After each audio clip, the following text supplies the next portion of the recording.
more consistently to those who criticize or burn the Quran. And that's why I support Dua Muhammad Day. If we don't have freedom of speech, then we really don't have very much at all. Because it's through freedom of speech that we are able to criticize ideas and build upon that knowledge, and it's an exchange of ideas. It's what's brought us this far. If we want to go back to the religious dark ages where religion is beyond reproach, then fine. Don't burn the Quran. Don't stand up for freedom of speech. Call it a day then. Those are my arguments. Where would you like to go from here? Okay. Well, I think you've done my own thing back on me with lots of points. I'll try and I'll do the same as you did and go in kind of in reverse order. I absolutely agree that anything that has power over people's lives, especially when they don't want it to, and I did acknowledge Christianity and Islam as the two sort of most imposing religions that there are. Anything that has power over people's lives should be criticised, should be satirised, which is how it all started, of course, with South Park, whom I completely support. And of course, absurdly, years before 9/11, they'd actually featured Muhammad as a character on screen. You can buy it on DVD now. It's probably still repeated on Paramount Comedy.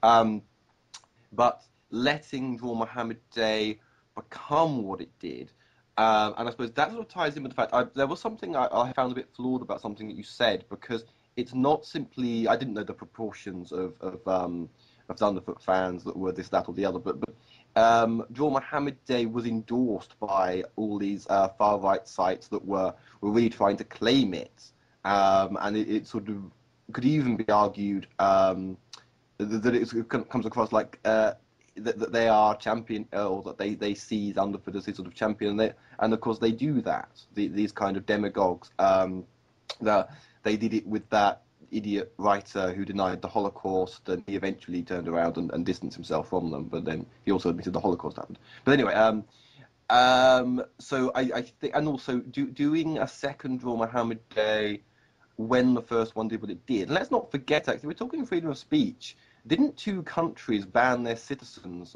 Might need someone to cite a source for this, from using YouTube. So this wonderful internet tool has now been lost to two people in oppressive regimes, because of because of Dua Muhammad Day. So can it really be claimed as a success in terms of freedom of speech when there's less freedom of speech now?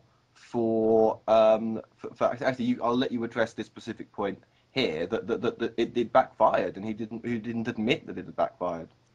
Sure. I do accept the point that you make. No need to cite a source for that. It is my understanding that Pakistan cut off Facebook for a certain period of time, perhaps also YouTube. I would remind you that the amount of time that the site was cut off for was a very limited period. And no, I wouldn't see it as a failure because they decided to impugn the free speech of their citizens. It merely goes to show that they really cannot handle the criticism. They could not control what happened. Normally, there'd be massive reproach in the Middle Eastern world. You have one cartoon writer drawing Muhammad in the Netherlands, and he found himself dead.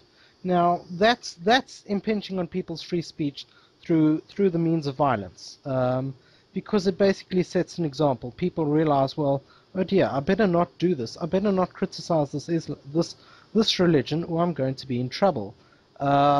Whereas with the mass participation in Dua Muhammad Day, there was really no action that could be undertaken by any forces that wanted to stop this or prevent people from doing it, because it was done by so many people. So no, I wouldn't say that would constitute a failure of the event. Absolutely not. A greater failure would have been not to speak out and accept the censorship.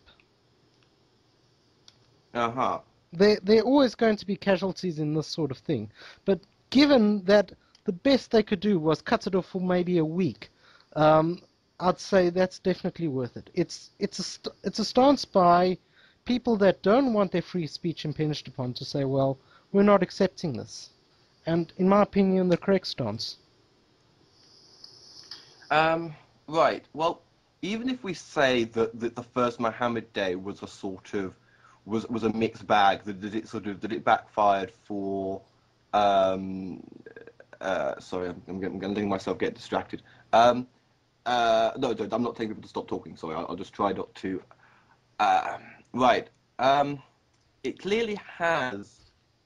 If you say the first one had merit, because of those reasons that you're saying, oh, enough people will stand up, and we won't give this religion special treatment just because of this. And I remember actually at the time I wasn't an uploader, but I actually did very much support it until certain things came out of the woodwork, or I would have taken part in the second one. I think if you've made your point, but you know that there are negative consequences, such as people being deprived of... I didn't know that that it was only temporary. Are we sure that it was only temporary in certain... That is my understanding. I could be mistaken, though. Okay, but it wasn't the understanding that I'd actually had. But it might be the case of a couple of the... Or was it one of the countries? Okay, I did want to address. Sorry, hang on. I'm losing my place. What was the? Sorry. Can I talk about Thunderfoot's reasons? I know I'm jumping here, but there's something that sort of slightly bothers me. You'd like. I addressed I understood the reasons that he gave for the burning of the hard drive. Was it the hard drive? And I did get the point. I've been thinking that myself as well, because there's also an argument of what constitutes a Quran. Because if I print out a page of the Quran and burn that, if I write out a sentence of the Quran, there's a certain absurdity of it. Or what if there's words in the Quran? Do you have to print it out every single page? And then he sort of, in a way, was making a similar point, the one that I've been thinking about.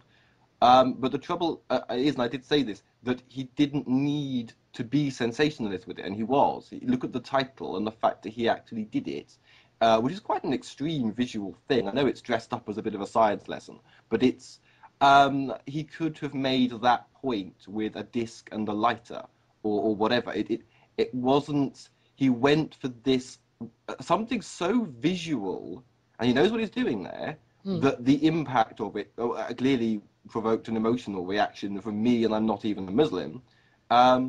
I would also say that I think we always have to bear in mind that while there is such a thing as freedom of speech, there is also such a thing as abuse of it. Sometimes abuse of it means that it can be taken away, and there is that maxim. I can't remember, someone can tell where this quote comes from, but every single civilization is a book burning away from barbarism. I don't really agree, to be honest, with the burning of any book. Okay, fair enough. Point taken. I will agree with you. It's perhaps a salient point that Thunderfoot did try to dramatize the issue as much as possible. And there's several reasons for that. I can't speak for him, but I presume, firstly, he's on YouTube. So, like everyone else on YouTube, he wants attention. Over and above that, it was probably designed to be deliberately offensive, so as to carry the point across as poignantly as possible. That's the only two reasons I can really think of. Neither of which I'd particularly criticize. It's YouTube, and that's what people do. Over and above that, with regard to freedom of speech, I really do see that it is being more limited every day. And it is somewhat of an arbitrary limit. The courts really decide what is regarded as hate speech and what is not. And that's very much based on political will at the particular time, the will of Parliament, whatever seems to be in the public eye, for example, Islam. So criticism of Islam is viewed much more harshly than criticism of Christianity, particularly here in the UK. So that is another reason why I will support valid criticism of Islam. And I absolutely do too. I would point out that here in the UK we have a head of state who is a Christian figure, 16 unelected Anglican bishops in the House of Lords, which is part of our legislature, and Muslims are an ethnic minority, often in danger of something like I think like 4% of the population, if that. So in a sense, some protection is warranted, especially... I'll concede reasonable protection is warranted, but it seems to be very much moving beyond the bounds of reasonable into excessive. Okay, but Thunderfoot, the quotes I gave you, there are two types of Muslims: the terrorists and the cowards who secretly cheer the terrorists on, or oh, no wonder the Muslims burn things. But by Muslim standards, that's the height of technology. Those refer to Muslim people, not Islam, the religion or ideology or whatever. That's talking about 1.5 billion people. That's talking about an ethnic group and a social group in our society. I It's understand those people. that it would be referring to a religious group, for the simple reason that not all Muslims are brown. This is just one of those things. There are Muslims from every ethnic denomination on earth. White, Chinese, Russian, take your pick. Any ethnic race on earth can be a Muslim. Not Eskimos. So, why not? Um, Not allowed? No, well, I'm joking, but I'd be right. surprised if there were Eskimos who've heard of Muhammad. There probably are at this point. I mean, the world's really not as small as it used to be, and it wouldn't shock me if the Eskimos sitting in their igloos with the internet watching Blog TV right now. So, Well, you never know. Well, they can tell us if any Eskimos are watching. Yes, indeed, and there are white Muslims and there are black Muslims, and yeah, it doesn't sort of alter the fact that maybe not an ethnic minority, but a cultural minority. Well, they are a social. well, they're hardly a minority at 1.5 billion people. Well, they are in the UK and in the USA, where they're, Well, I'll accept that. He's criticizing Muslims. He's criticizing the people that. Okay, perhaps you're right. Perhaps it is. The generalizations that he makes are inaccurate, and I'm happy to concede that. There's no question in my mind that these gross generalizations are inaccurate. Also, I'll say that he's probably not the best debater.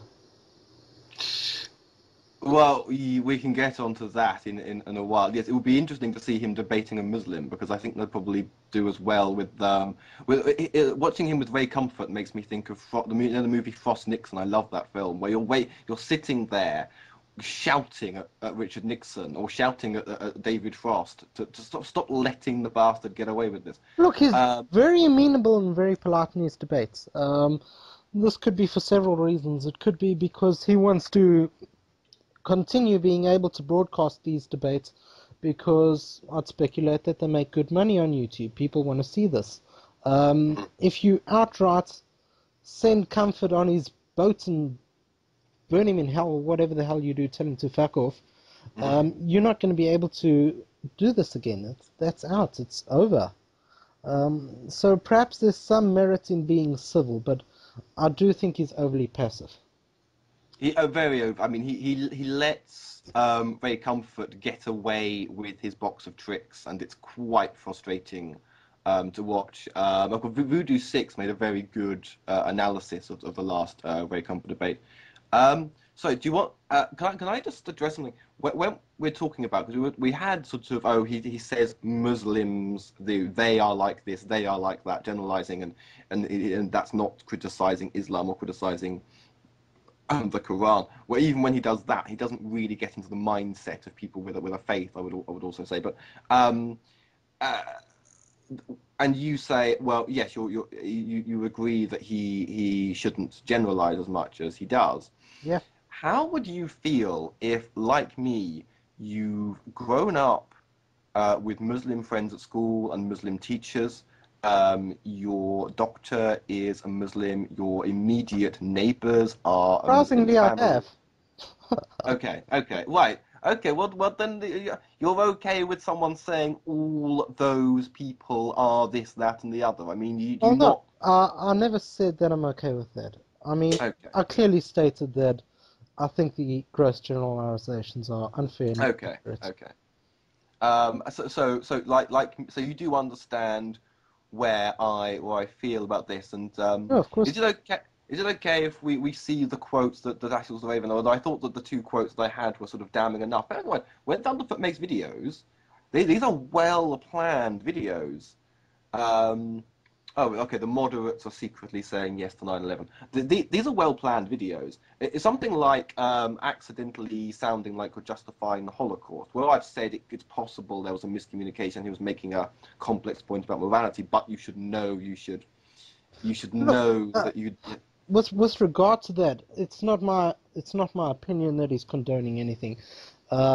He's just looking at it from a strictly pragmatic point of view, from a historical point of view, and that's all there is to it, in my opinion. That's what I took away from it, but really is a matter of interpretation, and that's why it is very important to be as succinct and clear as possible when you make your points on YouTube. Otherwise, it does lead to this misinterpretation or various differing interpretations of the same thing. But Yeah. I don't accept for one moment that he was endorsing any form of genocide. I merely take it that he was looking at it from a pragmatical historical point of view. Well, absolutely. I mean, and the point I was trying to make was with a subject like the Holocaust, you know it's emotive, but there isn't. You couldn't name a topic more emotive than the Holocaust. You've got to know. Be really careful how you phrase things, or don't go there. I don't think Ray Comfort introduced the topic, did he? Yes, Oh, actually, I can't think. Oh, he did. to my recollection, he did.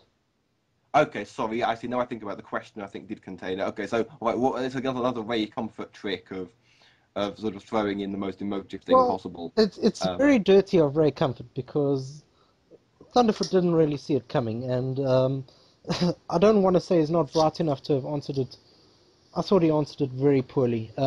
Regardless of whatever his stance was, the answer should have been, I do not condone what the Nazis did. I do not condone what Hitler did. It was shit, it was bad. Because what he's effectively done is he leaves open the interpretation to any Christians that Ray Comfort may distribute that video to, at a cost, I'll add, that we atheists are immoral, Nazi-supporting genocidal maniacs. So, yes, for the stance of atheism, that question could have been better. He really could have answered that in a much, yeah. much clearer way. I would also point out if there are already people calling you a racist or think you're connected to far right groups, and you get that question on it's not just all right. There he was taken by surprise, but he had editorial control, not over Ray Comfort was recording something for his own purposes, but he had editorial control over his own YouTube channel, where even if he didn't cut it, but had some kind of annotation or something, unless it was added after I saw it. But I mean, he just again, like he can plan his scripts for his YouTube videos, which generally are scripted. Although he couldn't have planned everything that would happen in that debate, it's a debate. He still has control over the edit. He can self-edit. And how stupid when people already think you're gunning for one group of people. Well, I think it would be even more imprudent if he'd have edited it out, because that really does make things look very suspicious. If he'd have edited it out, I'd have said, why did you do that? But he was very frank and honest about his position, and I really do look at him as someone that lives in the world of academia and bases everything he does upon that. You can see by the very way he thinks, his time to whatever, he's got these time ratios, he's got these time to productivity ratios, and they are common features in his videos, and that's just the way he thinks. And if you understand that, it's very hard to misconstrue what he said as racist. I mean, I don't think anyone can reasonably make an assertion that Thunderfoot is racist or Nazi or condones genocide based upon that. The evidence is just insufficient. Well, no, I think that to an extent, I'm almost, well, I'm not as extreme as some of his critics on this, in that I think we're sort of saying the same thing. He needed to be clearer. All right, not editing. He could have had, he could have had an annotation. I've done that in a video where I wanted to make it clear. It was about an emotive topic like rape or something like that, and I wanted to, put on an annotation before anyone even saw, before a single person saw the video. Because I mean, probably they know me enough, or even if not, that they'd know what I meant. But just to be absolutely clear, you know, an annotation isn't difficult to do. I think he could have done that. Sure, maybe he could have put an annotation. It's not the biggest issue to me. I'm not fussed. No, but okay, sorry. Well, what the point that I was making was this is a guy who, with the exception of debates where, all right, Ray Comfort gets in your face and he plays tricks, which you know, Ashes made the point that Sorry. pronounced Ashes, and he that he had a debate with Ray Comfort before and been criticised for that, and he doesn't seem to have.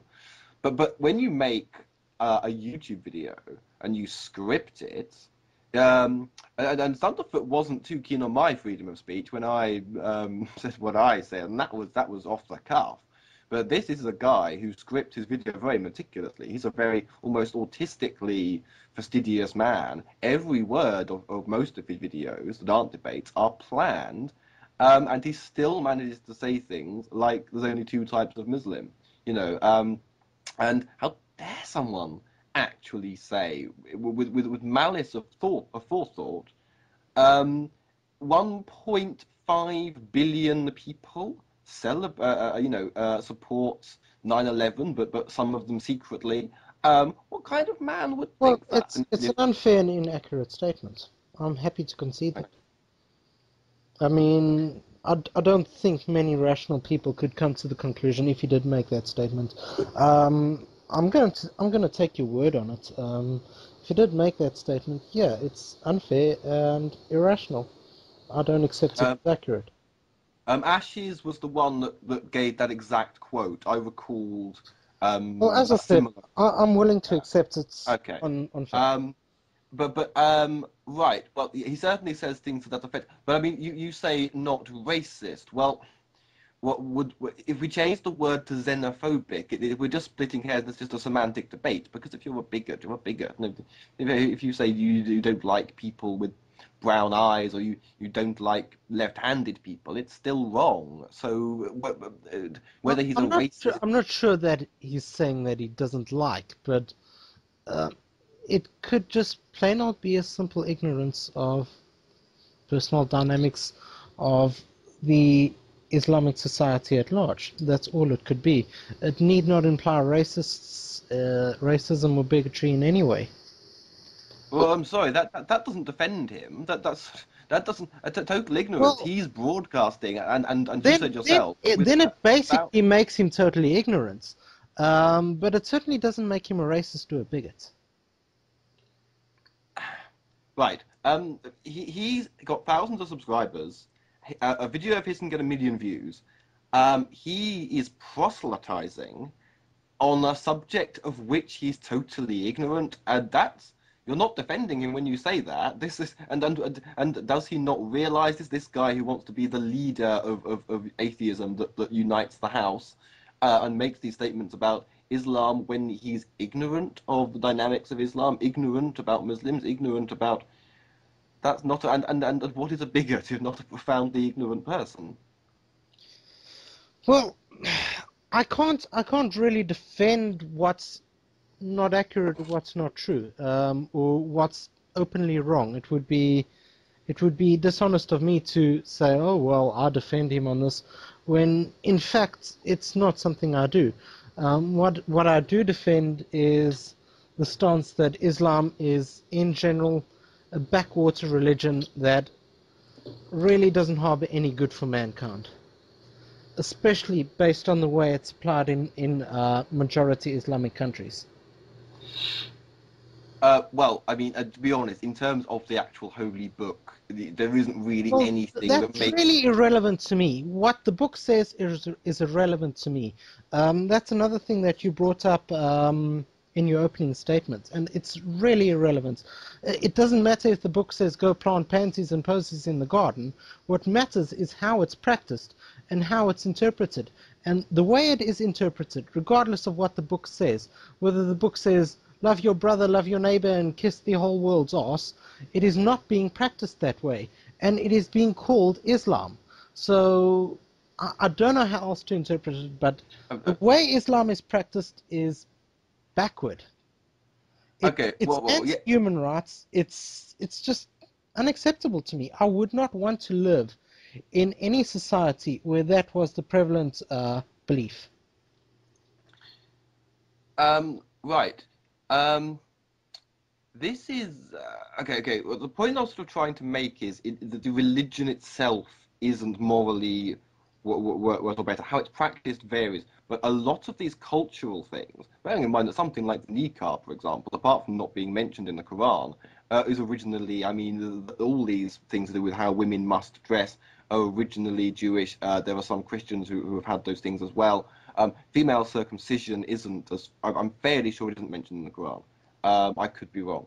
Um, these are cultural and political things where it's, I would argue that it's simply that some of the worst countries in the world that are tyrannical, that are totalitarian, are Muslim, and that's to do with the bit of history that we're in now. And you said, oh, how it's practiced now. I don't think it's actually to do with how the religion is practiced. Now, I personally would rather that no religion had any power. I wouldn't ban religion. I'd rather that no religion had power over people's lives, as I said. Sorry, I'm getting another one of my kind of brain freezes because there was a point a second ago that damn it, that I wanted to make. But it's sort of there's a lot of kind of, and also actually which Muslim, because apparently female circumcision is particular to one, is mainly practiced in one. Oh, he's back. In one particular country and certain sects, and so I think in a sense it is false to single out one particular religion. Oh, this is it, right. Somebody made a wonderful point in a video, and I wish I could remember who it was. It's a very good video, that a few hundred years ago, when there were lots of, or not even, actually maybe just 100 years ago, there were lots and lots of, I think probably for centuries, lots and lots of Catholic immigrants in all sorts of predominantly non-Catholic places. Now, those people had fled Catholic tyranny, had fled the tyranny of the Vatican.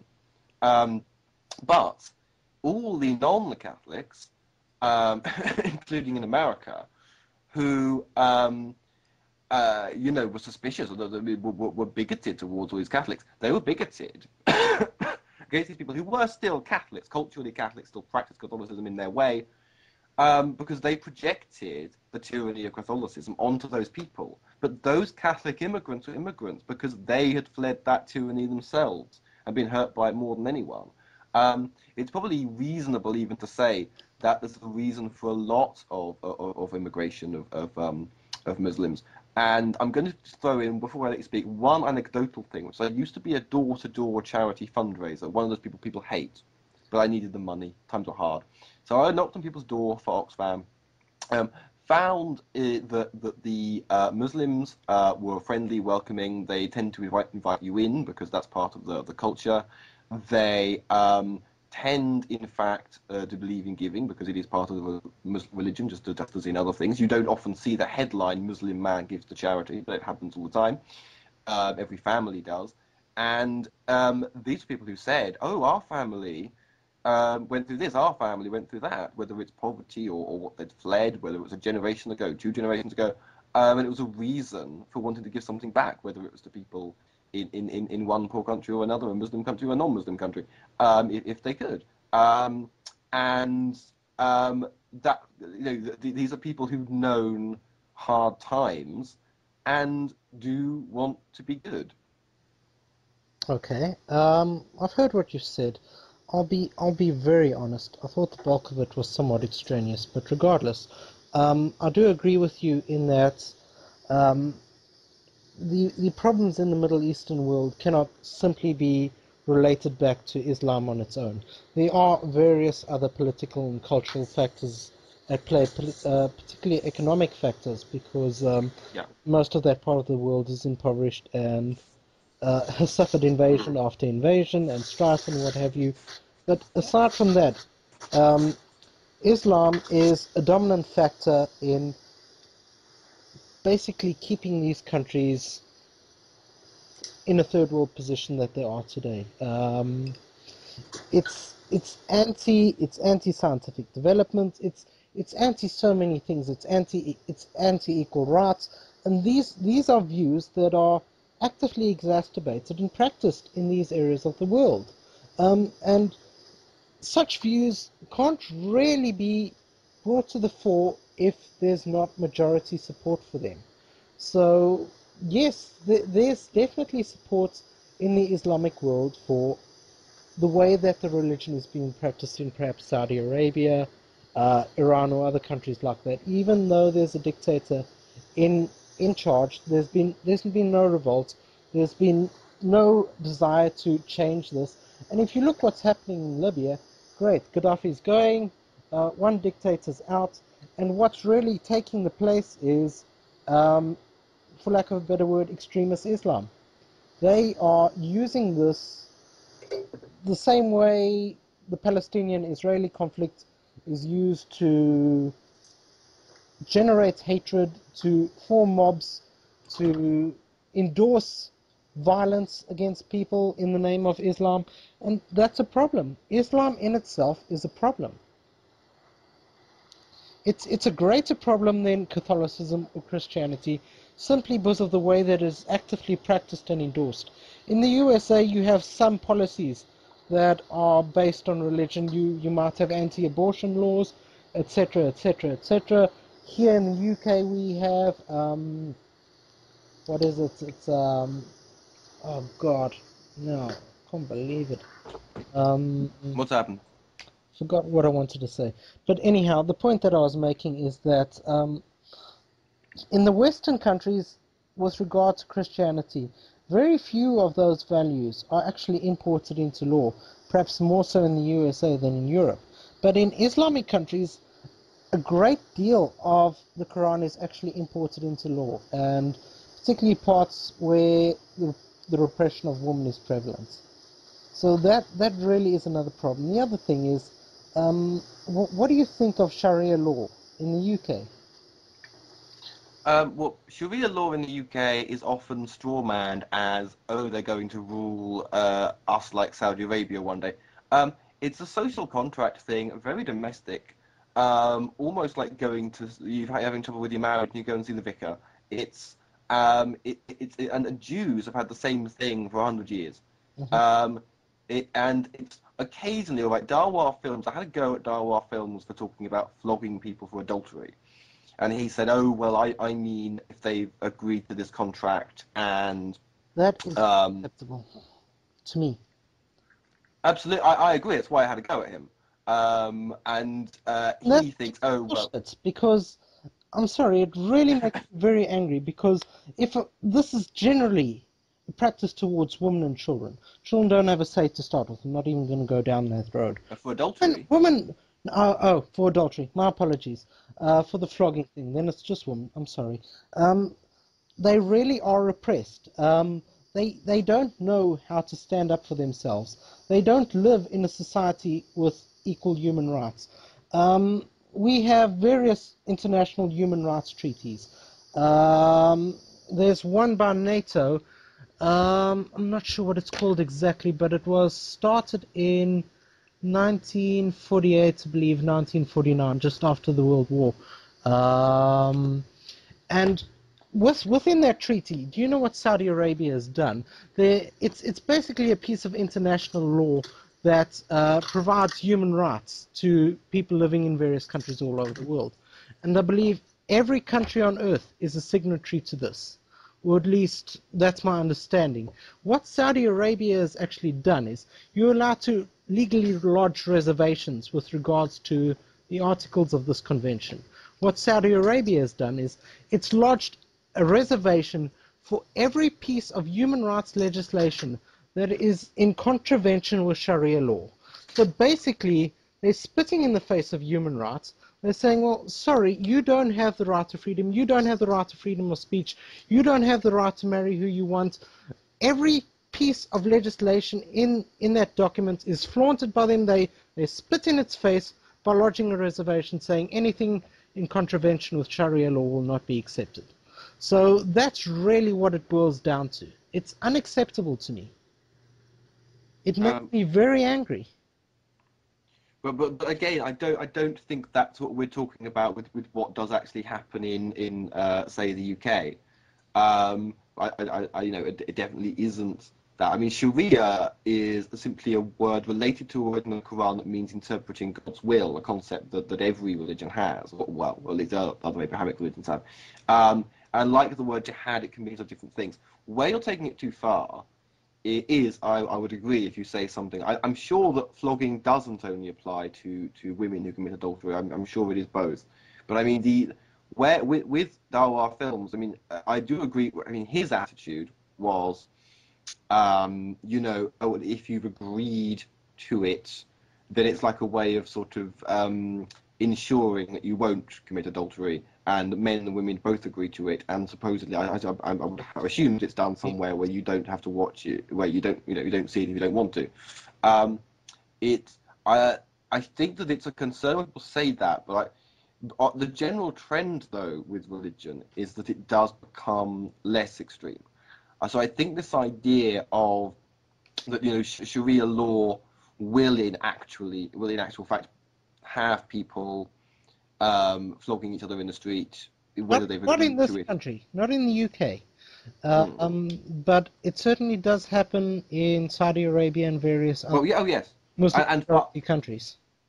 And far worse, because I mean in Saudi Arabia they flogged a woman in public for wearing trousers. They flogged women for being raped. Yeah. There was a woman that went to, I believe it was Ethiopia or something like that, and she named Teddy Bear Muhammad and got prison for that. Yeah. So these are aspects of Islam as it's being practiced today that are found unacceptable, and I reject the import of that into a society that I live in, and I vehemently reject that, and I will do anything within the remit of the law to prevent it. Fight very hard to keep such views and such beliefs out of a society that I live in, because I simply do not want to live in such a society, and I do not want others to live in such a society. Right. Well, as I say, I don't think that on the whole they are importing it. We get the sort of Anjum, sorry. I don't The Anjum Chowdhury. You must know Anjum Chowdhury. I know him. Oh yeah, okay. And he's a nutcase and an oddball and a hypocrite. But I mean, looking at him, if he were the last person I watched on TV before I, went and voted, then I'd be thinking, actually, EDL. Luckily, I live about 10 minutes walk away from the polling station. I would have time to calm down. Well, EDL's the other crazy extreme that's unacceptable. Absolutely. Which sort of brings us back to Thunderf00t again. The very fact that if you criticise Thunderf00t, you get attacked by people with names like EDL, No Surrender Ever, and Vote BNP, and the same with Pat Condell, of course.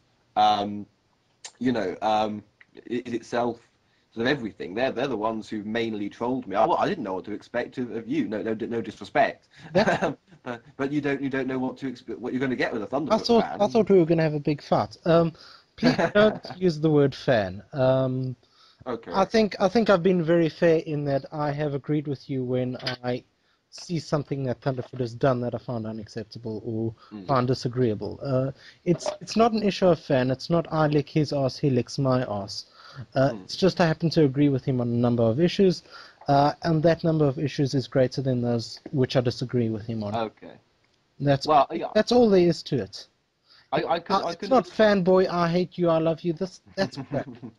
I do apologise. Or some Thunderf00t fans, of course, are like. Some Thunderf00t followers or Thunderf00t defenders are like that. By all means, there are all sorts of crazies out there, aren't there?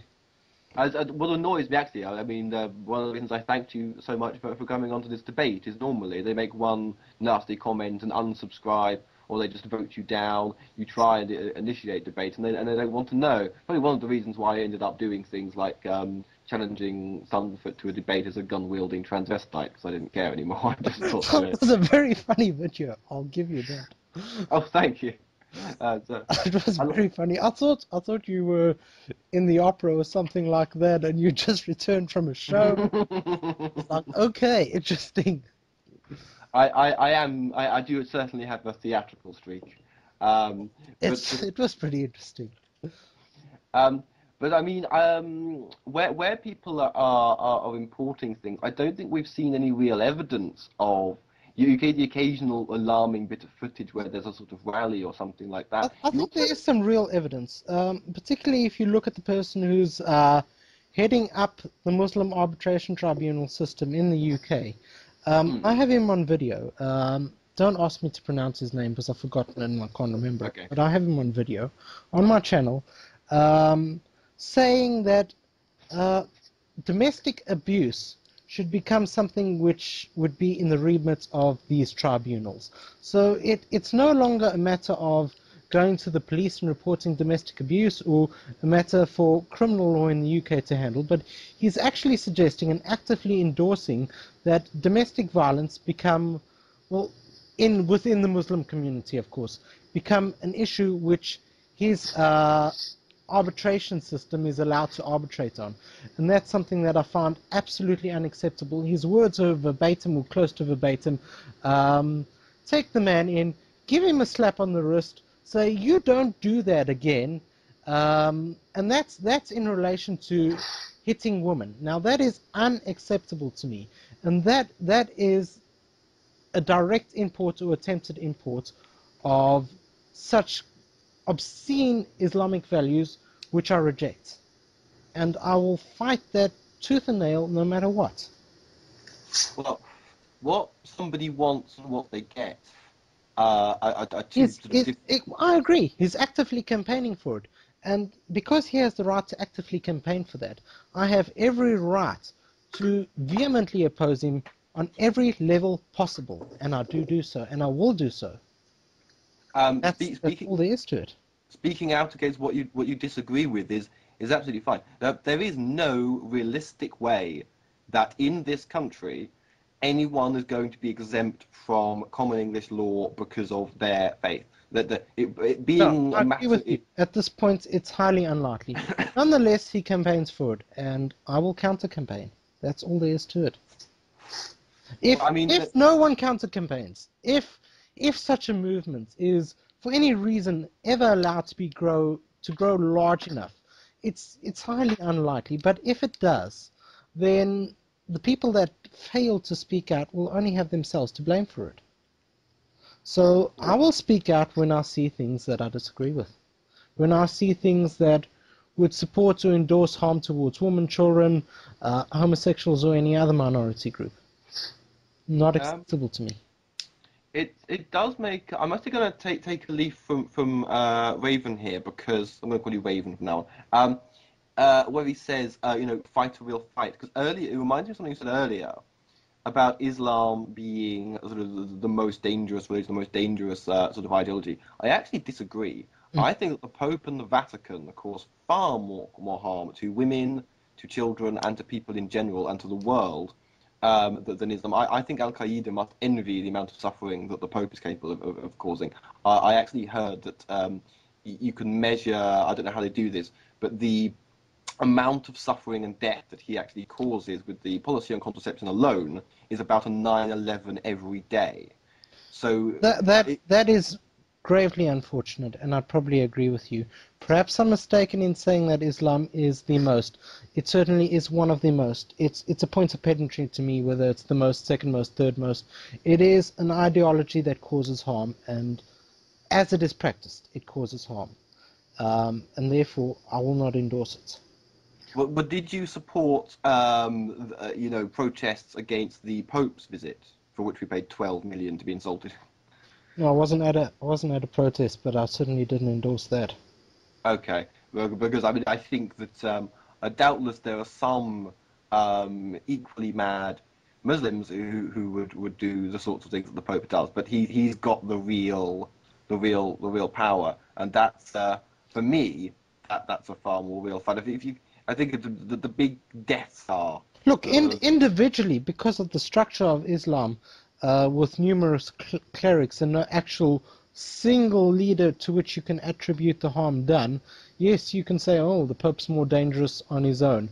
But nonetheless, as I said, it's somewhat pedantic to me. Islam is a dangerous belief. The way it is practiced causes problems, and I don't accept it. That's all Well, they I'm, do. but I mean, there is a point here that there's this paranoid idea that I think you get from back on Dell. We definitely get from back on Dell. I think you get from Thunderf00t. You get from EDL of this kind of unified Islam, which I'm sorry for Godwin's law, is similar to the paranoid ideas in Europe, pardon me, regarding the Jews and others. And when it's not Well, realistic to I'm say. not suggesting it's entirely unified. I'm suggesting as it is practiced in majority jurisdiction, it is a problem.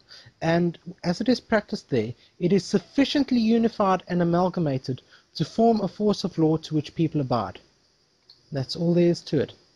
Laws cannot be written into existence which people will not respect and will not abide. It just doesn't work that way. If I went and made a law tomorrow prohibiting people from walking on grass, it's not something that the public or community at large would endorse. It's not something I'd be able to enforce. There'd be massive outcry. And you don't see this kind of outcry in the Islamic world with regard to these practices on a sufficiently large level. So it is sufficiently well endorsed in these majority jurisdictions. And that's all there is to it. I'm not suggesting that every single Muslim on earth endorses beating women or whatever the hell it is that's being done there, killing women for being raped, stoning people, locking people up for calling their teddy bear Muhammad, forcing people to wear veils all the time. I'm pretty sure not every Muslim does endorse that, but a sufficient amount do. A sufficiently large amount to keep it in force in the law. Well, I think that essentially you have tyrannical governments where, in this instance, the ideology is a form of Islam. If you speak out like you're an atheist, for example, they cut your head off. If you're gay, they cut your head off. You're sort of in a way. Islam is the conduit, isn't it? Yes, if you take Islam away, you will still have the tyrannical government. You can have a tyrannical government under any system you like. You can have an atheist tyrannical government if you like. But the difference is one would be based on logic, whereas the other is really based on mythology and dangerous mythology. There is no merit to the belief. There is absolutely no merit. It's about as valid as a Christian saying there's Jesus. I accept neither. So, no, I don't endorse it and never will. Well, we don't have to, and I'm not asking you to. As I said, I would rather the religion just sort of phased out and became marginalised, as in this country it for the most part has. Don't forget, I think as of the last census, we're 76% non-religious. We didn't all sort of become Muslims or something. Its religion is fading, but I mean, not so much in America, sadly. Where Christianity probably causes more harm, or a kind of Christianity causes more harm than Islam.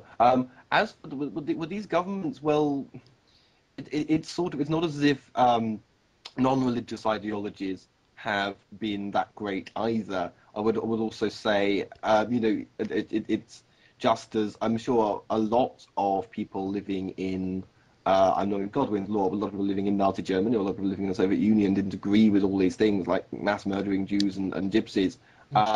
It's a question of not having a choice, just as the people having their clitorises cut off don't have a choice. But I think that it is essentially a political thing where, yes, ideology is used, the ideology of Islam is used in a terrible way. I see. Do you want to respond there, or can I move on to a second? I tend to agree with you that it is definitely not solely religiously motivated. Of course, politics and economics plays a major role in that. Religion has always, in most of history, been used to suppress people and form basically groups, subcultures, and what have you. It's seen throughout history with the Holy Roman Empire, the Catholic Church, etc. Religion is a tool, and by removing that tool, you've moved one step closer to a better society where such archaic beliefs aren't openly practiced. So I'm definitely for removing the tool. Well, sadly, I think that removing that tool isn't a very realistic. Alone, it's not going to do it. No, But it is a step in the right direction. And therefore, I accept that that's one course of action that may be prudent in trying to reverse the backwater shit that's been happening in the Middle East. But I would also say that sometimes if you really attack fundamentalists, it makes them cling on to their faith more. And I think you probably, with something like drawing Muhammad Day because you know the defence, or burning Qurans because you know the defence, that's actually obviously going to fan the flames of that kind of. I agree. I agree. That's one. It's absolutely, it's a salient point, and it's one of the biggest problems with Draw Muhammad Day, is it's not going to win over these fundamentalists. That's something it's never going to do. In fact, it could even actually strengthen the fundamentalist position because it allows them to recruit, especially with regards to the wars happening in the Middle East, on the part of the USA and the UK and whatever other Western nations. It allows them to actively recruit support for their cause. So that is one of the detrimental features of Draw Muhammad Day. But well, it's not something that was present in Draw Muhammad Day 2 simply because not enough people took part. All in all, Draw Muhammad Day 2 was a massive failure. Well, let's say, okay, I mean, it strengthens the fundies who are a minority, but it does strengthen them and their position, or it fans their sort of their flames of their kind of passion. It also hurts a lot of completely innocent people where we've got no reason to dislike them. Hold on, who does it hurt? It hurts every Muslim. How does it hurt them? But you're still The insult. You're still needlessly hurting the feelings of I'm sorry. This is what freedom of speech is about. I don't have to agree with you. Too bad if your insults, if what I've said has insulted you, if I've hurt your feelings, that's just too bad. If I disagree with your ignorance, with your stupidity, with your flagrant lack of understanding, and that insults you, well, that's just too bad. Go suck another one. I'm sorry to be so blunt about it, but that is the basic precept of freedom of speech. It does not have to please every Joe Blow that comes along. Absolutely, anything you say could offend somebody, but a massive action like that, it says we aim to offend you, we aim to hurt you. And no, it says we aim to stand up for our right to criticize you. It stands, we are not Muslims, we stand up for our right to draw this fictional character, or this real character. My apologies, Jesus was fictional, he was real. But it basically says, I'm not a Muslim, I have the right to draw this. I do not subscribe to your beliefs, I do not subscribe to your worldview, and this will not be imposed upon me through legal or extra-legal means. And that's what it's saying. If it offends, well, then that's just too bad. That's one of the things that go with it. It's a balancing game. Nothing on earth is perfect. But the thing is, right? Okay, I'll try and draw a distinction here. Now, I mentioned my very good friend who my subscribers may be familiar with, Diamond, who is a fundie. She's actually a convert to Islam just over in the past sort of year. She's actually a creationist. She was a young earther. I've made her an old earther. I've got that far. Now, just a couple of days ago, it was the beginning of Ramadan, but she's exempt from fasting because of her ladies' day, as you would say. I was sort of like, we were talking about tea. So why does that matter for tea? It's a drink. And she said, it applies even to water. It's like, sorry, Islam was mainly believed in by people who live in the Middle East, and you're not allowed to drink water while the sun's up. Your God sucks. And it hurt her feelings. I've also criticised her for the fact that the Quran says that there will be a lot more women in hell than men. I've said, how come, if you're a creationist, or how come the Quran says we're made from water, then it says we're made from clay, as in the Bible, and then it says we're made from a clot of blood, and where did the blood come from? Is it animal blood, or is it God's blood? Does God have blood? These are all examples of being critical, and did all kind of upset her, did all kind of hurt her feelings. But a lot more valuable than drawing a picture of Muhammad and shoving it in her face or burning Well, her holy book. given she'd probably be far more offended with burning the holy book or the photo of Muhammad. I absolutely concede that, and I concede that your criticism was constructive, but equally, the criticism of Muhammad by drawing him is constructive in that it makes a mark for freedom of speech and our right to draw him, and it stands against the de facto import of religion. Anyhow, I need to go to the bathroom, and you can talk to the audience. I'll be right. Okay. See you in a second. How is everybody? Are you, Okay, well, I hope you enjoyed what you saw of it, Ashes. And, I'll be in touch soon.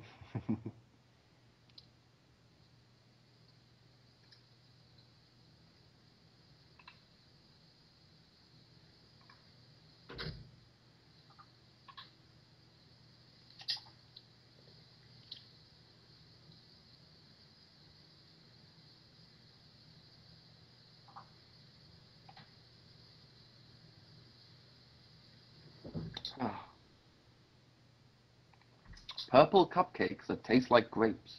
I like banoffee. Banoffee muffins. And a cup of coffee. Right, sorry about that. That's okay, we were talking about muffins and cupcakes. Yeah, it's been pretty intense.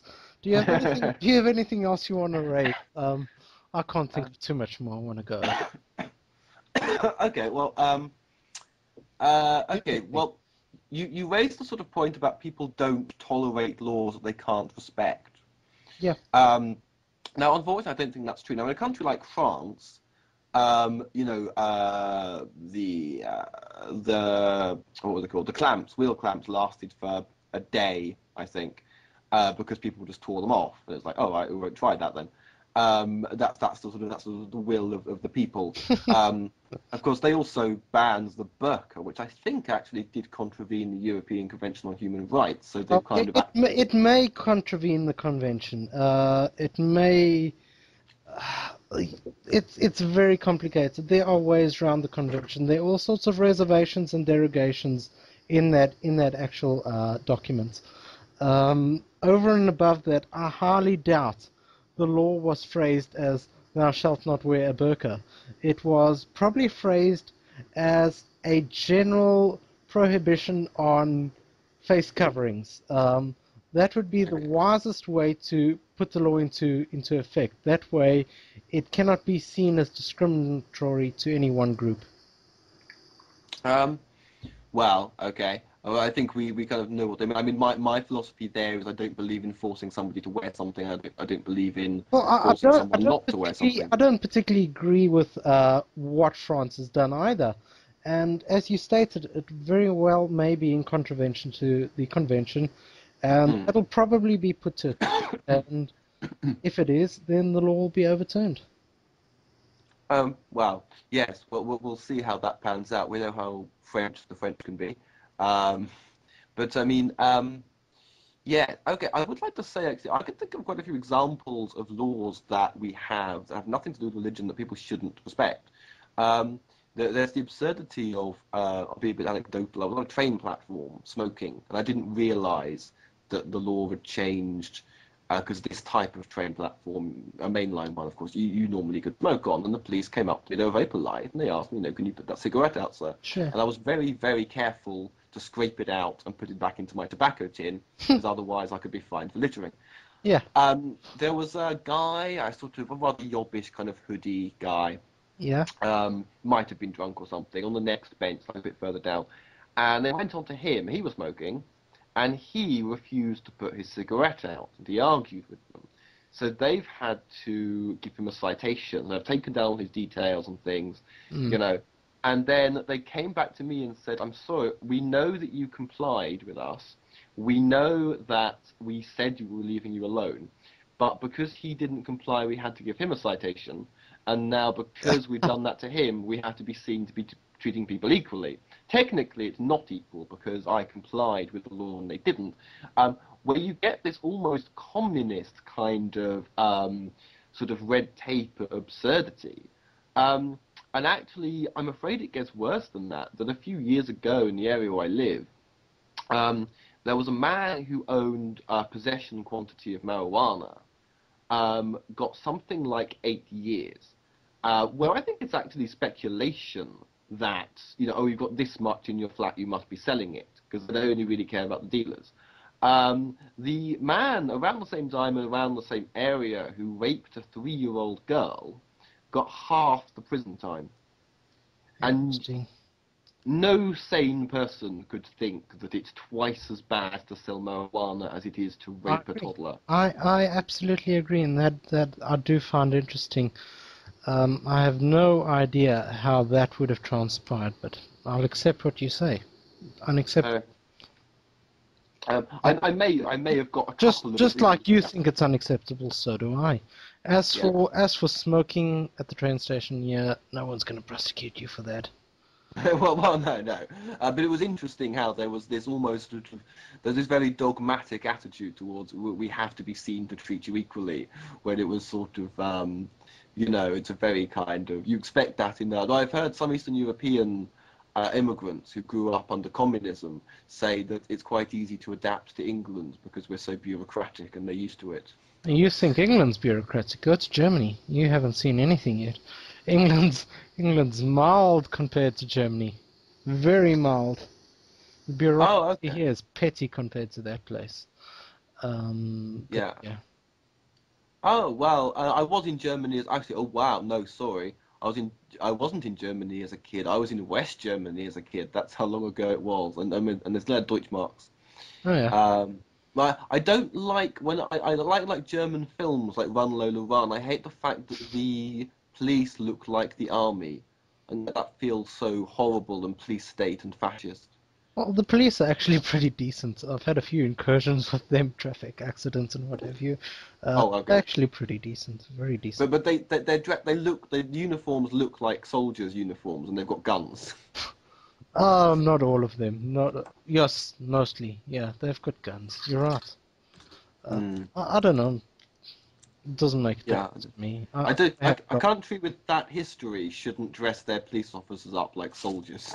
It doesn't look good. Look, it's all in history. I wouldn't put any money on another Holocaust happening in Germany. Well, it's not. You're not even allowed to speak about it. I can sort of actually. Sorry, is that a blanket law? We've gone a little bit off topic, but I'm actually sorry. There's actually a blanket law which prevents you from denying the Holocaust. Okay. Any denial of the Holocaust equals 6 years in prison. Any singing of the previous anthem equals 6 years in prison. What else? The flag. That flag is a no-no. And there are various other criteria. Other than that, it's just a social taboo. Yeah. I did hear about during the Olympics that they weren't allowed to mention the war. It might have been a faulty towers, don't mention the war. But it might mention the war. Yeah, it might explain why the move. There's a very good German film called Downfall, which was actually filmed in Russia, because I think otherwise they might have had to have arrested the actors or something. Probably they would have if it was about Nazi Germany or anything of that sort. It wouldn't have gone well in Germany, and they probably wouldn't be allowed to sell it there. And it's a miracle that they weren't prosecuted on return then. I think they're very strict about that. It was quite acclaimed, but I think that the thing was that it was Downfall. It was Hitler's last days in the bunker, showing how he ended up. So I think probably it was justified by virtue of the. But I've heard of older films where they. Everything was backwards and they reversed the film. So they're saluting with their left hand and the swastikas are backwards, and they actually literally reversed the picture to get around the laws. Oh, I see. These days they've got much better interpretations. It wouldn't pass. It really wouldn't pass. But I object to that as much as I object to any Islamic impingements on free speech. regardless of how stupid the assertion they make, they should be allowed to make the assertion. If they want to say, well, okay, the Holocaust didn't happen, I believe they should have the right to make that assertion. Well, indeed. I mean, that's one of the things that I thought about. I mean, as a member, I was a member of the Socialist Worker Party for a while. You could probably tell I'm something of a leftist. Ironically enough, when I was a Socialist Worker Party member, I thought that they were slightly soft on Islam. But we can come back to that if you want. That's always the thing about politics, isn't it? I know very little about that, so I'm not going to go back down that road. Okay. The Socialist Worker Party, we boycotted, or we campaigned to try and pull a show where is it Peter Irving or David Irving? He was a British person. He wrote a book denying the Holocaust, and he went to do a lecture tour in Austria, and they arrested him. He did indeed serve. I thought it was 8 years, but he served some years in prison there. Now, I, looking back, don't agree with pulling. Well, partly because that was the documentary in which he renounced any connection with the far-right groups that had claimed him, and they're fans of his. They've got his book, the BNP and everyone, but also because they had clearly made him a martyr. That the moral objection that we actually had was that the documentary, he was only the last 10 minutes, but the documentary was called Heroes of Freedom of Speech, and including him among heroes of freedom of speech when he was a former Holocaust denier, was very clumsy and irresponsible. That was a bad sort of title. But the actual interview wasn't objectionable, and also you make martyrs when you censor people. I agree. You absolutely do. As soon as you go down that road, it's just trouble, and it's not something I support. I'll only support very limited impingements on freedom of speech, where it is a clear incitement of violence towards others. That's more or less what the law in this country lays down, but in theory only. But when somebody uses language like the Muslims do this, the Muslims do that, I think that's the seed of inspiring violence, isn't it? It's a massive stretch. It's a massive stretch. I mean, you'd have to say what violence could directly be attributed to that distinction being made, and it's not a stretch I'd make. That is a stretch too far. What I'd regard as a threat to another individual, or incitement of a threat to another individual, is if A explicitly said, well, B is this and that, B is a black person, and therefore we need to remove him from existence, whatever the case may be. I'd want something far, far more explicit than the Muslims. I mean, it's a fair enough distinction. The Christians, the Muslims, the blacks, the whites. It's not something I generally do. On occasion I have, but it's not really a direct incitement of hate. I think when you stigmatize or demonize, pardon me, it's like you're saying they're the bad guys, particularly... Well, the Muslims doesn't demonize, does it? Well, when you say the Muslims do this and the Muslims do that, yes, because Thunderf00t, for example, if you say the Muslim, it's no wonder Muslims burn things. For them, it must be the height of technology or science. That's calling them barbarians. I mean, that's in that context, it is, isn't it? Oh, okay. I'll take that, and I actually agree with you there. Yeah, it's a fair enough point, but regardless of that, in my opinion, it's far too far removed from that line of inciting hatred. Is drawing a distinction at best. Not one that I generally draw, not one that I endorse, but nonetheless, it's if we draw the line there, what comes after that? If you draw the line at freedom of speech at saying the Muslims, you really are going too far. Well, but earlier on, you agreed that generalizing was wrong. Yeah, I do, but I will support his right to generalize because it is not a direct incitement of hate. I'll endorse his right to generalize, even though I wouldn't do it and I regard it as wrong. It's not enough of a reason for me to impinge upon his free speech. But then people have been critical of Thunderfoot, which is what I was doing and what a number of us have been doing, which he hasn't responded to well. Well, let's face it, the guy's got 1 billion and something subscribers. You think he's going to respond to UI? Honestly, I mean... Well, no, he could have...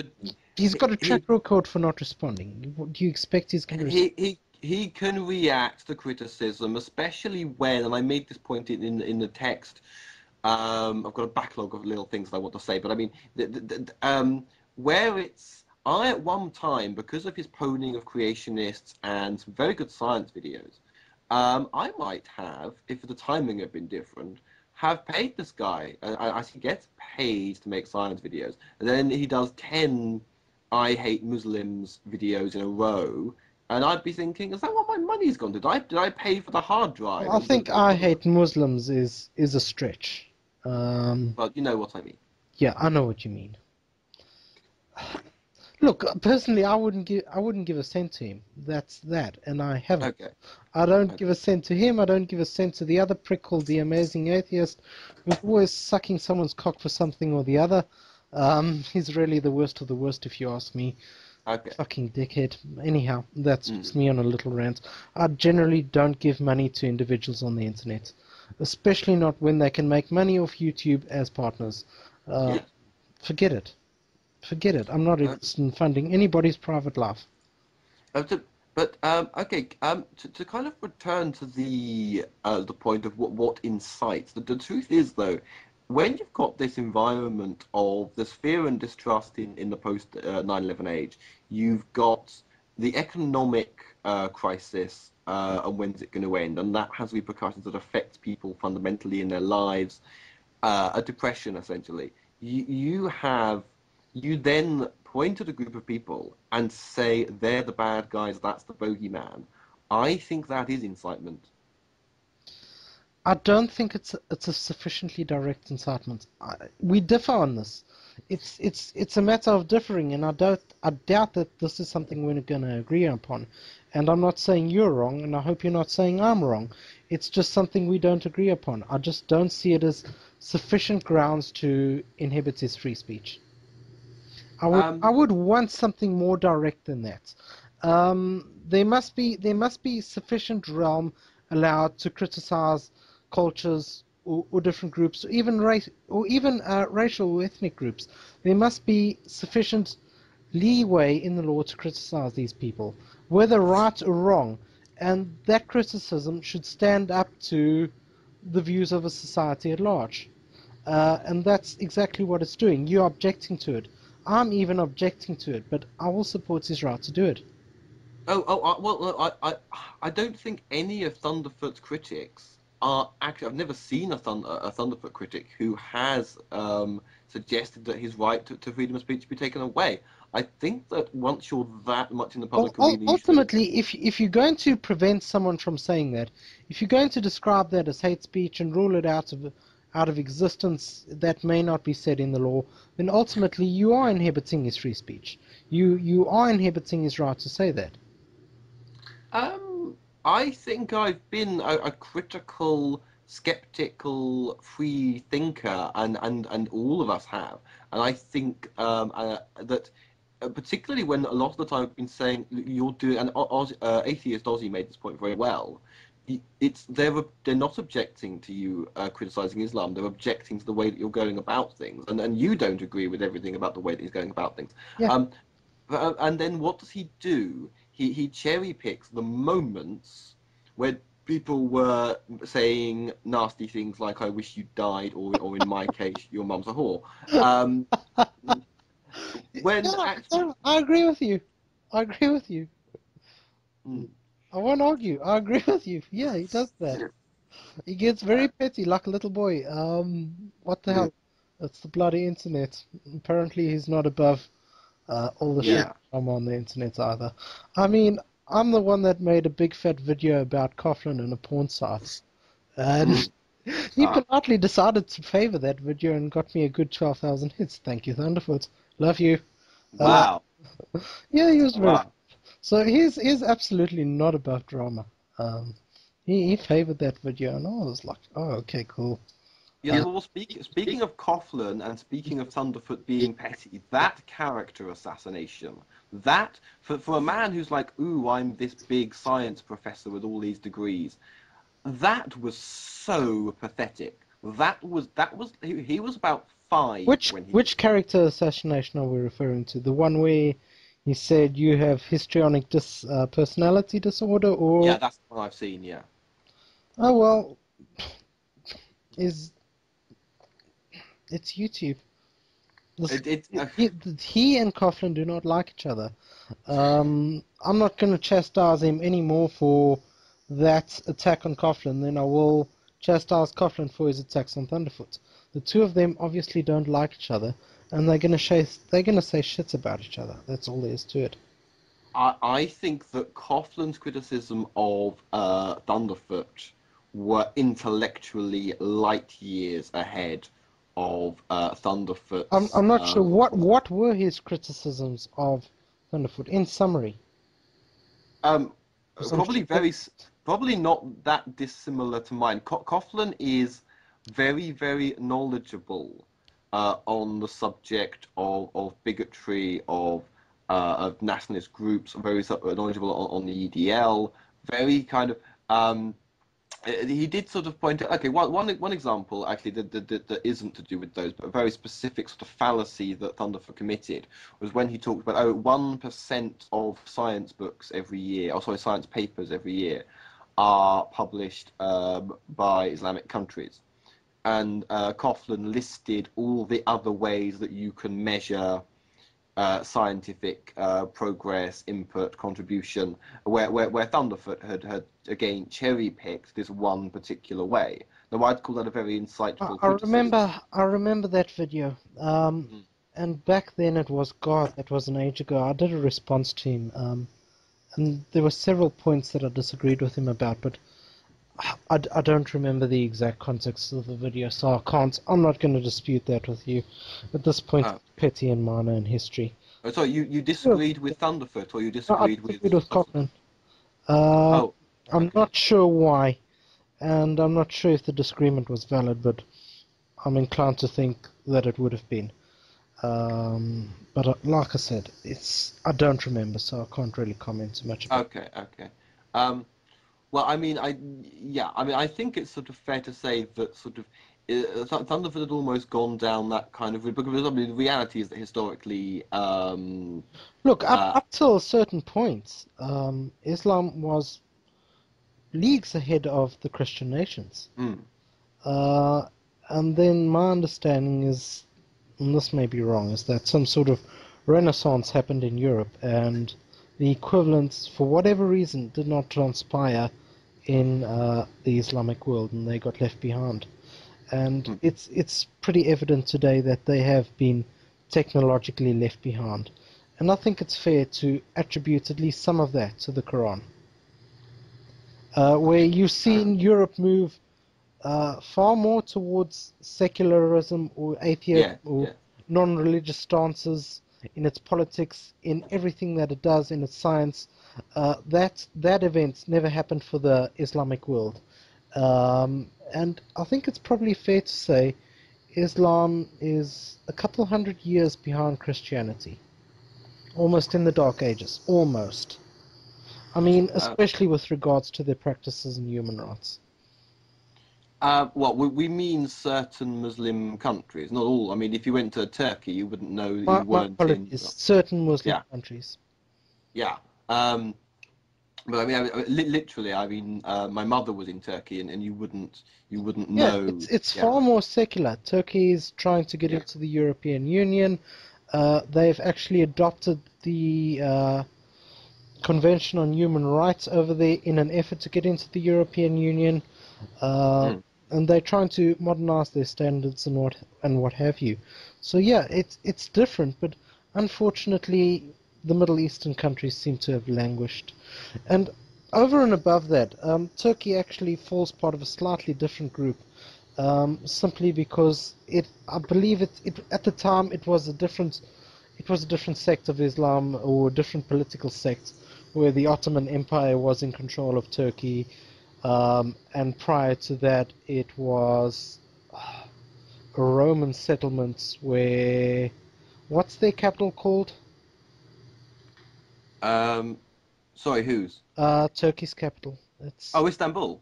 yeah, I think yeah, Istanbul used to be Constantinople, Yeah, yeah. former part of the Roman Empire. So there are political and historical differences to be drawn between them and the larger Middle East. Um, yes, yes. I mean, certainly it's sort of yeah. I mean, it's separate, but I mean, even once you've got that though, where you say, well, Turkey's different. That in itself highlights the absurdity of a generalization, doesn't it? Because I, it is I agree still. with you. I agree with you. Thunderfoot's generalizations are not fair Hmm. and not Uh, accurate. yeah. Um, I mean, I think that's a big part of the Well, of the, of I the don't understand what the problem is for him. He could just simply rephrase it as to say, to be relevant to the specific Islamic countries where these practices are held, yeah. where these beliefs are. I mean, it's very, very simple to just rephrase that. Why he doesn't is beyond me.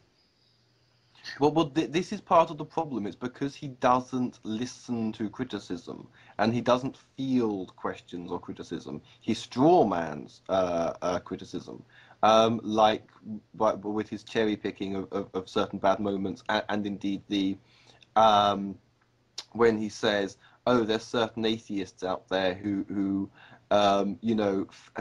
give preferential treatment to Islam," when I'm an example of one of his critics, and I have criticised.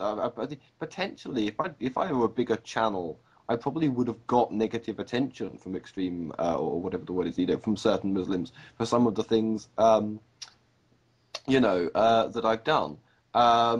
It's sort of, but I like to think that I do what I do for sort of my reasons, and I know I'm not scared of offending people. And I've it's noticed that there are a lot of people who do criticize Islam. I think there's a guy called you James something or the other. yeah, That oh yes, he's great. several Yeah. videos on it. The one thing I do also notice is that while that may sometimes be the case, also in the case of many other atheists, they'll simply omit anything with regard to Islam from their schedules, and there could be several reasons for that. I mean, there was a guy that was criticizing Thunderfoot the other day. Don't know his name. I posted a response to him about Sharia law in the UK. A very coherent and well-resourced response.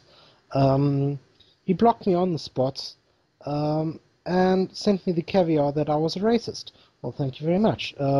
Because I don't support Islam, I'm a racist. You get a lot of that as well. You really Uh, do get a lot of that. The moment you mm, criticize Islam, there's someone saying, BNP, EDL, Hitler, whatever the hell else comes up. Because there seems to be some sort of psychological sensitivity among certain people about criticizing Islam, perhaps because the bulk of the practitioners are of a different ethnic group to themselves, and mm. therefore they construe it as a racial attack when it isn't.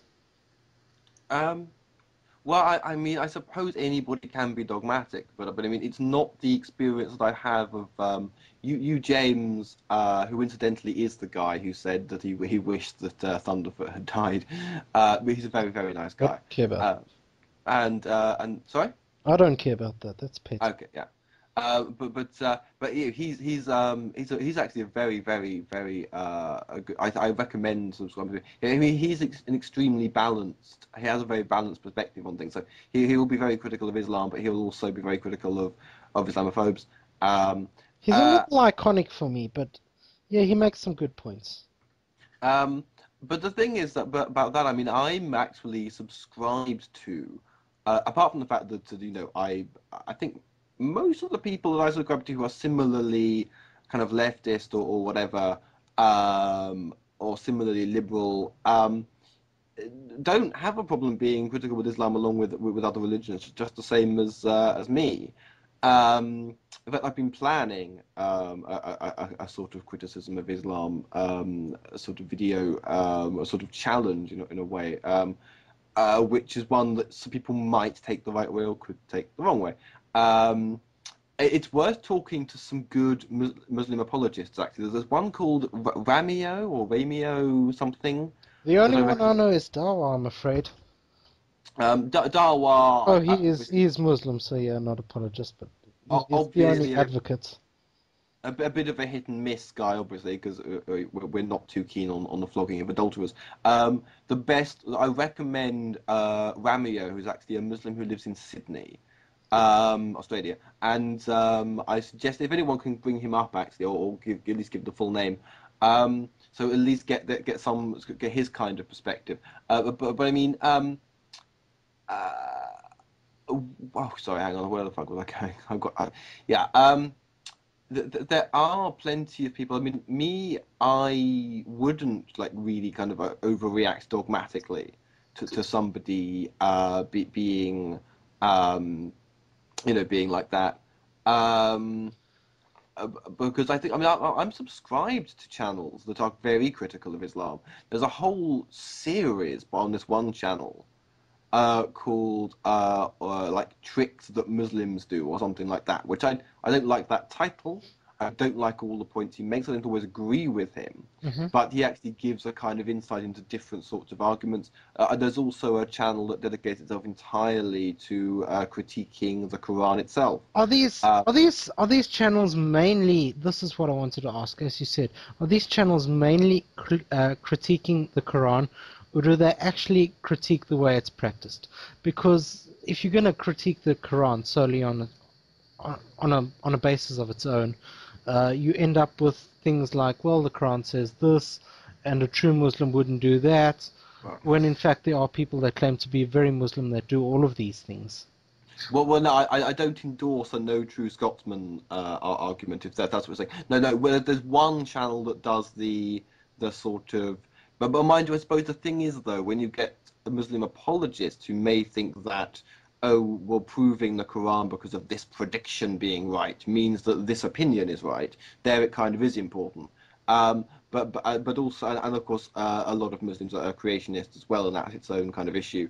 The other one is to do with the debating tactics that are employed by Muslim apologists or just Muslims that you might meet, Hmm. where it's their point, and you go, aha. I'm trying to think of some examples. Well, There I know. was one on the Magic Sandwich Show. I don't know if you follow that, but from what I saw about DPR talking to him, he presented very, very similar arguments to Christians. I believe he presented something called the watchmaker argument, and Oh, right there. Okay. he presented the Kalam cosmological argument as well. And Right. that's something you see a lot from Christians. I Yes. mean, there's only so many ideas they can really come up with. The arguments at the end of the day are probably similar. Okay.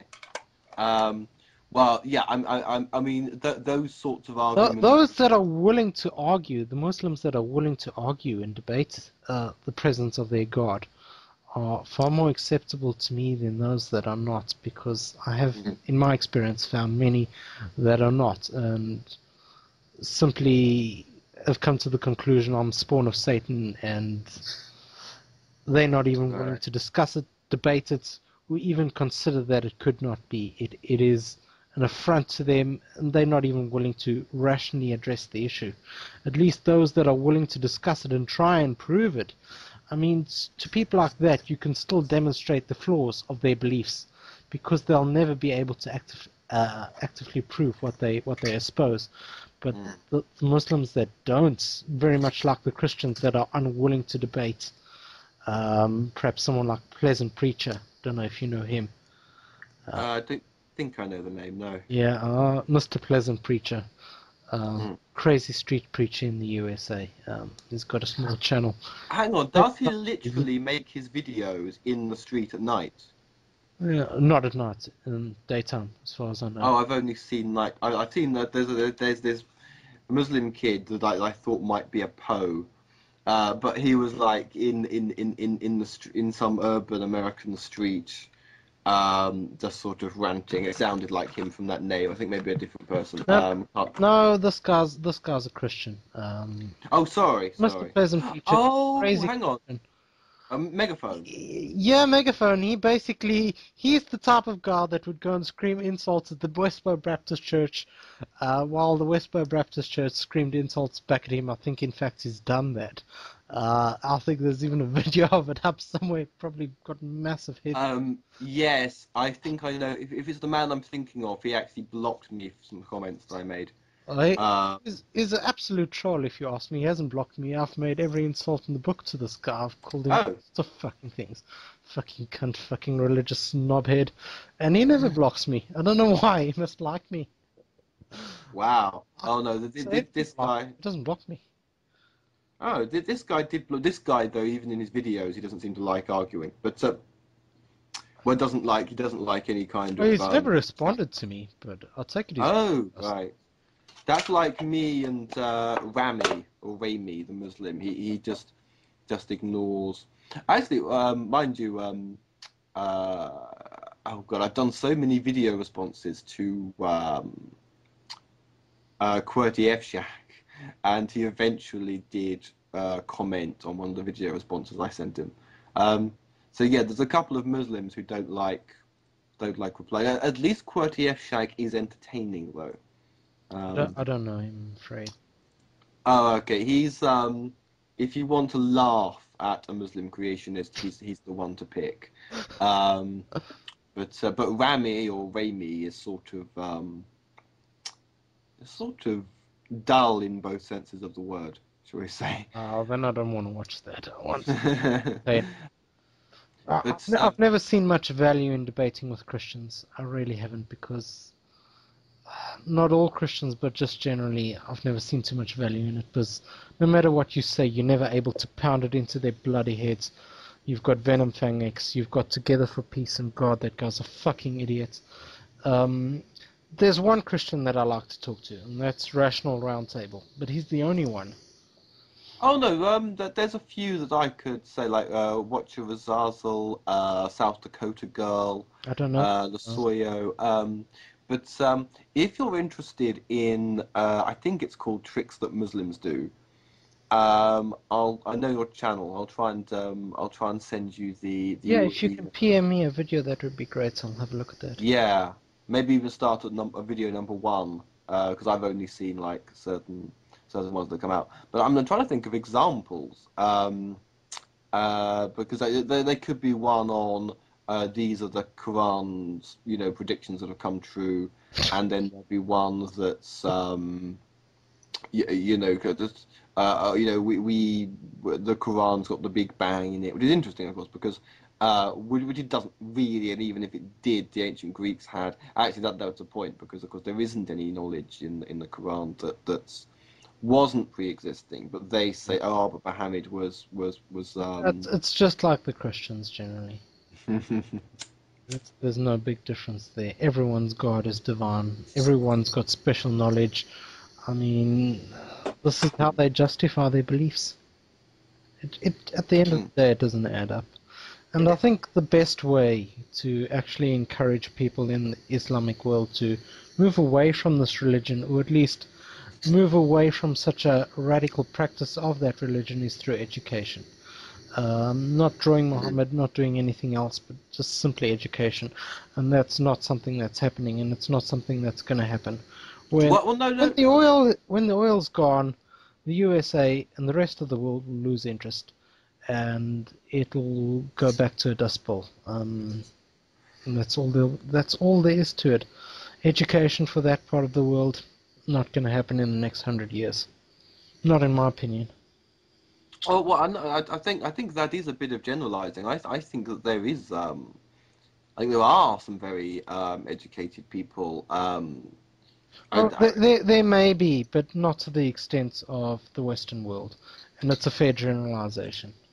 Well, they need to try and educate people more equally, including obviously boys and girls and things like that. Obviously, in this country, I mean, because you were concerned with the influence of Islam in this country. Well, of course, now because of the census result, they've lost the gravy train, haven't they? Because faith schools were getting loads of extra money, and now, as I understand faith schools still allowed to practice here? Oh, they're still allowed to be here, but they're not getting the financial gravy train that they were getting for years. Well, that's good. That's what that meant. Remember the census campaign?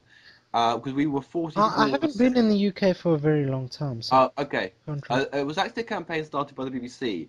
Now, in 10 years ago, we were 44% non-religious in the UK.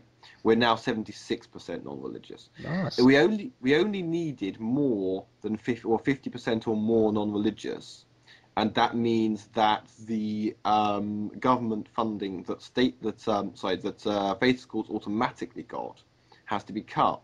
So whereas we have been having as taxpayers to pay for mainly Catholic and Muslim faith schools, we're now not. So yes, they'll still exist, but we're not being, we're not having money taken forcibly from us to fund it anymore, Well, and they'll have to, yeah. So we've kind of won quite a battle there purely through a kind of democratic process in a sense, the box you tick on the census form. that is useful because if they don't get funding, their fees will have to increase, and far less people will be interested in taking their children to a school that would be expensive like that. Well, because it was the case that they had in the UK, faith schools had such an advantage. People were lying about their religion to get their kids in. You could be atheists and want your kids in a faith school. Why? Because they had more money, so they were better. Because since like some Victorian law or something. But the education would have been appalling, surely. I mean, these faith schools preach religious doctrines. I was reading about one today with what's the guy's name? And he's campaigning to bring corporal punishment back into the schools. Fucking nutcase that runs. He runs. I think it's an Arizona-based school. In Liverpool. His name is Phil Williamson. And he's head of the Fellowship School in Liverpool, and it's part of a Christian organization in the USA that is funding schools to teach children in Europe Christian values. And that cunt is trying very hard to, at least according to this, has been trying very hard to bring corporal punishment back into the school because it's a tenet of his religion.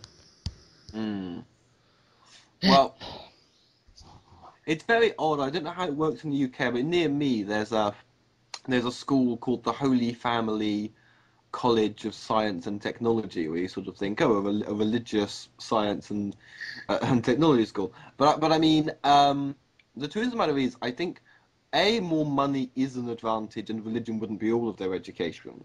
B, there is still a leftover idea that a religious school is somehow respectable. C, if you live in a really rough area in the UK, it tends actually to be, far be it from me to defend religion, that the kids who have God drummed into them commit less crime because it's drummed into them how bad it is. I'm not trying to make a moral argument with God, but there is this sort of idea of, oh, well, if they're taught about Jesus or they're taught about Muhammad, they won't be shoplifting and they won't be... It's a conceptual idea. Yeah. Yeah, I take your point. What can I call you? I don't have a name for you. Oh, sorry. The reason I'm Al1981X is that I'm Alex and 1981 is the year of my birth, so I'm just Al-X. Okay, I'll call you LX. That works for me. I signed my name that way. I do. And are you a law lord? You can call me IsNoGod. Oh, of course, IsNoGod. Oh, fair enough. Yeah, that changes things, doesn't it? So I'm now Satan's spawn. Sorry about that. But yes, well, law lords, of course, we actually have law lords in this country. Yeah, so. unelected cunts that come from life peerage. Well, not all of them, but yeah. Are you actually a lawyer? You sounded like a lawyer earlier. No, I'm just a law student, not a lawyer. Oh, okay. Maybe you're younger than I thought. Yeah. Probably. I'm 26. Wow. Oh, only 4 years younger than me. So you're nearing the end of your studies, are you? No, just the beginning. Oh, I see. You've come to it. Okay. That's fair enough. Study. With your I was tuition fees that you've now got. I was younger, And I started studying law. I wanted a law degree. I wanted to be a lawyer, but I was very idealistic, and law just drove me mad. You can be And a realistic lawyer.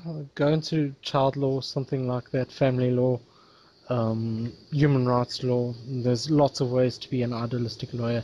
Not all lawyers have to be firebreathing scumbags. I'm not sure it always sort of works. I was talking to a lawyer who gave up human rights law because a lot of the time in this country, you're paid through legal aid Yeah. to argue on behalf of somebody who's going to be deported, even though they are almost certainly going to be deported. You're almost certainly going to lose, but you get the legal aid anyway, and it's just it sounds a bit demoralizing, really. Sometimes there are battles that you can't win. And the way the law is practiced is not always the way it's written. At least, especially not international law. It's really got no force at all. The law is an ass. Well, the law in this country, anything made by parliament, anything made by the courts, is pretty vigorously enforced. But international law, and that's where most of the human rights laws come from, much more difficult to enforce. I do hope that you do duty work, but duty solicitors aren't paid, as I understand it. It's a voluntary thing. It's pro bono, isn't it? I have no idea. I'm not that far Okay. yet, and I'll cross that bridge when I get Yeah. there. It's several years from now, I'm afraid. But you've moved to a country where we have 16 unelected bishops as part of the legislature. As unreligious as the population is, we've got 16 official Christians. There's a way. Look, it gets even worse than that. You need your queen to fucking sign your acts of parliament. How's that? Yeah. It gets even fucking worse than that. The old bitch has got to sign, even though they've never refused to sign since 1970 something or 17 something. It's still a formality. I don't particularly like that, but I'm not fussed. It gets worse. You can go to Europe, and over 50% of European laws come from, I think it's a Council of Europe. Could be mistaken on that one, and they're about as unelected as your House of Lords is. That's the one thing that Pat Condell has actually got right. He keeps on grumbling about that, and he's right on that point. Well, a stopped clock is right twice a day. Yeah, well, he makes some points now and then. He used to be very interesting. I loved him when he first started out.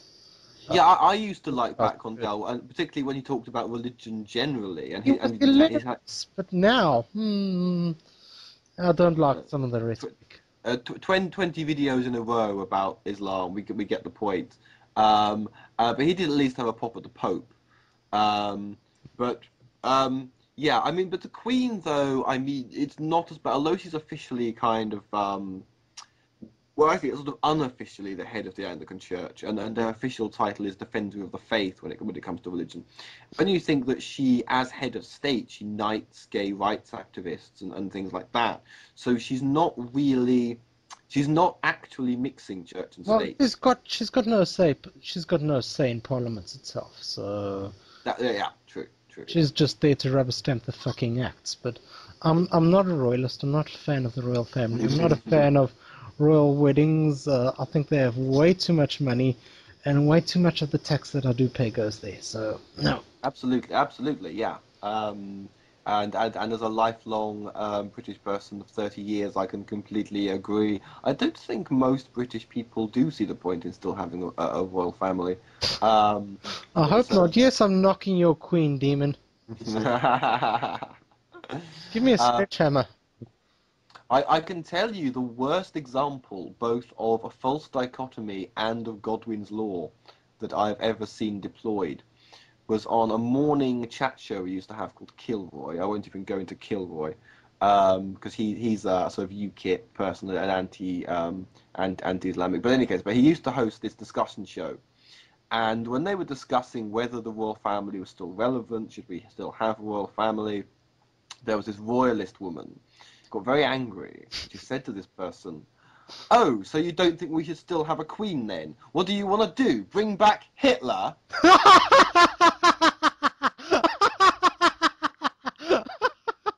Wow. Yeah. Yeah. That's just one of those debates where I think you stop there. That's arguing with that woman is going nowhere. Yeah. That's absolutely sad. Anyhow, Al, I'm gonna call it a night unless there's something else you want to discuss.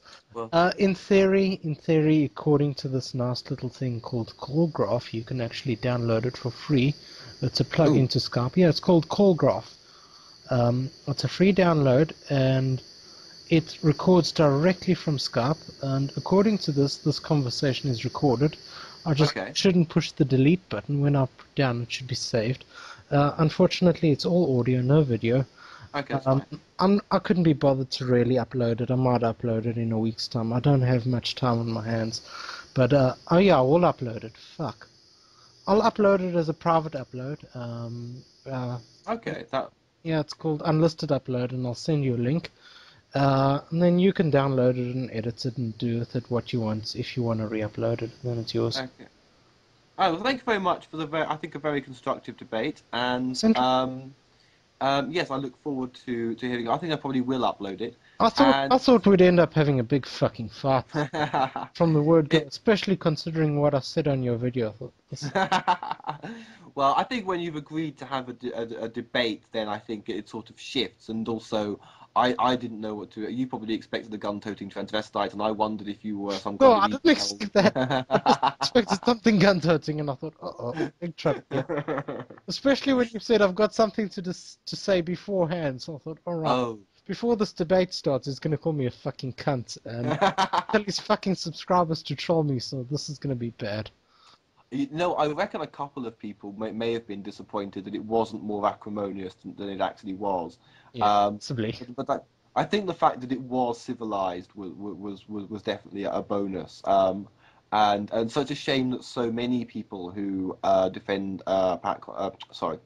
Freudian slip, Thunderfoot, aren't willing to have the debate, which of course is part of the problem. Really, it's sort of that kind of communication and. Well, there are a lot of fanboys out there, and that's just one of them. Yeah,